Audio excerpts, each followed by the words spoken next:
के बाद एक और बीमारी ने लोगों को टेंशन में डाल दिया है। इसका नाम है गुलियन-बैरे सिंड्रोम। इससे महाराष्ट्र में एक मौत भी हो गई है। ऐसे में चलिए आपको बताते हैं क्या है ये गुलियन-बैरे सिंड्रोम और इससे जुड़ी कुछ खास बातें जो जाननी जरूरी है।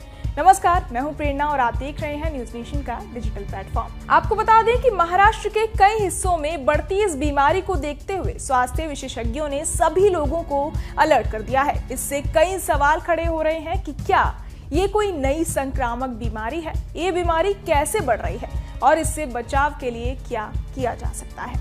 सबसे पहले तो गौर करने वाली बात यह है कि ये बीमारी कोई नई नहीं है। कोविड-19 के दौरान भी ये बीमारी चर्चा में थी। दरअसल जून 2021 में जब कोरोना की दूसरी लहर चल रही थी, उसी दौरान कई देशों में गुलियन-बैरे सिंड्रोम के मामलों को लेकर भी चर्चा तेज हो गई थी।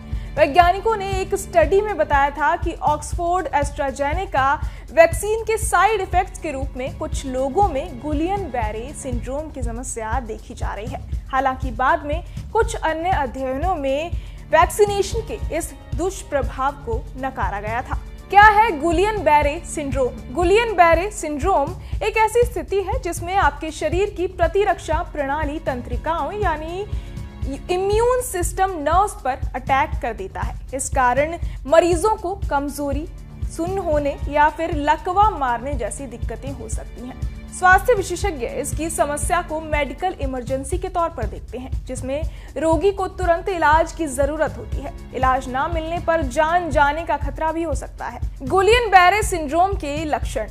मेडिकल रिपोर्ट्स के अनुसार ये बीमारी आपके पेरिफेरल नर्वस को अटैक करती है। ये तंत्रिकाएं मांसपेशियों की स्पीड, शरीर में दर्द के संकेत, तापमान और शरीर को छूने पर होने वाली संवेदनाओं का एहसास कराती हैं। इन तंत्रिकाओं में होने वाले नुकसान की वजह से आपको कई तरह की दिक्कतें हो सकती हैं, जैसे हाथ और पैर की उंगलियों, टखनों या कलाई में सुई चुभने जैसा एहसास, पैरों में कमजोरी जो शरीर के ऊपरी हिस्से तक फैल सकती है, चलने या सीढ़ियों में असमर्थ होना, बोलने, चबाने या निगलने में परेशानी होना, पेशाब पर नियंत्रण न रह जाना या हृदय गति का बहुत बढ़ जाना।